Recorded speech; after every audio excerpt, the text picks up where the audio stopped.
This is TechCrunch. The numbers are in, and they're staggering. YouTube viewers watch 2 billion hours of shorts on TVs each month. I'm Imran Sheikh, and welcome to your Weekend Crunch. Want to make some money? All right, just start building data centers, or build batteries to power data centers, or just pivot to defense. Now, this isn't financial advice crunch, of course, but it's definitely what seems to be winning over public markets and private investors lately. You see, Ford's nascent energy storage business, a fraction in size to Tesla's and won't be ready until next year, helped its stock jump more than it has in years. Redwood Materials raised $425 million from blue-chip companies like Google and NVIDIA by pivoting to data center energy storage. Cerebras just pulled off one of the hottest IPOs of 2026. Investment in defense startups continues to pour in as well, with Anduril raising another $5 billion just this week. It seems that any company with a remote chance at nabbing government contracts is trying to do just that. Which brings us to GoPro. The action camera company survived a lot over the years. You see, for a while during the 2010s, the term GoPro killer was almost as common as Tesla killer or iPhone killer, with people claiming everything from a TomTom action camera to Google's Clips, remember that, would dethrone the California company that invented the category. Well, survival does not necessarily mean success, though, and GoPro has struggled of late. Sales are down, losses are up, and its stock price essentially flatlined at about $1 2 years ago. So, surprise, last month GoPro announced the plan to explore defense and aerospace market opportunities. Now look, it makes a certain amount of sense for a company that combines top-tier image quality with enough durability to withstand a motorcycle crash or a fall from space. And the pivot was enough to nearly double the company's stock price for a few days. But that, too, has fallen back to earth. It seems the pivot to defense idea is not as bulletproof, forgive the pun, as GoPro's cameras after all. So you can probably guess where this is going. On Thursday, GoPro announced it hired investment bank Houlihan Lokey to help evaluate a potential sale and other strategic alternatives.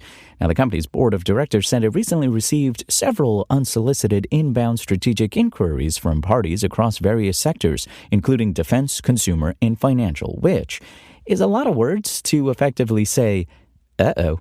Of course, it's not the first time GoPro has considered a sale. Founder and CEO Nick Woodman was briefly on the table back in 2018. But things are certainly now more dire for the company. You see, not only are its financials deteriorating, the company announced last month that it's laying off a quarter of its workforce, which has already shrunk to a little more than 600 workers after once employing as many as 1,500. GoPro was a tech darling 15 years ago, but like so many of us, it now finds itself navigating a more volatile world.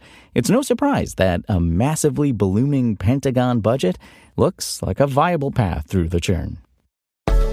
Short-form video is a format that's built for mobile. These vertically oriented videos are designed to fit the shape of, well, a smartphone. But according to YouTube, this kind of content has become quite popular on the big screen. It seems counterintuitive, right? But the data's hard to argue against. You see, YouTube viewers watch over 2 billion hours of YouTube Shorts, the platform's clips that run up to 3 minutes, on TVs each month. The living room is YouTube's fastest-growing screen, and the Shorts experience is further helping connect viewers with the world's most active creator community from the comfort of their couch, said Kurt Wilms, YouTube's Senior Director of Product Management for YouTube on TV. Continuing, "We've found that audiences increasingly want to watch their favorite content on the biggest screen at home, whether it's long-form content, a podcast, or a short." The living room has become a major growth target for YouTube overall.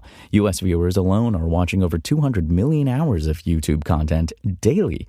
YouTube shows shorts and search results from users watching on TV. So even if they didn't set out to watch a minute-long clip on the big screen, they might end up checking one out anyway. Google TV, a platform from YouTube's parent company Alphabet, recently announced a Short Videos for You row on the Google TV feed, which is supposed to further boost watch time.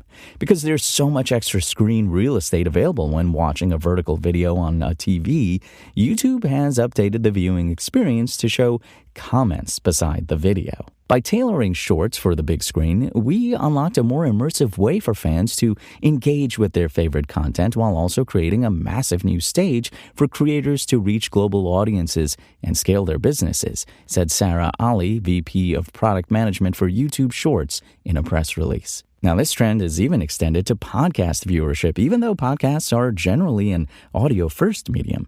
Streaming companies are increasingly betting on podcasts to become the new daytime talk show, which is something that people can turn on and watch, but also still get the gist if they get up to do something else while they listen to the TV from an adjacent room. According to YouTube, viewers watched over 700 million hours of podcasts each month on living room devices in 2025, up from 400 million per month in 2024. Netflix has invested heavily in video podcasts, too. It signed deals with iHeartMedia, Barstool Sports, Spotify, and other studios to exclusively gain video rights to certain shows. And folks, that's your Daily Crunch. Today's stories were reported by Sean O'Kane, Amanda Silberling, and more awesome TechCrunch journalists. Have a great weekend, folks. We'll see you here next week, and until then, find us at TechCrunch.com.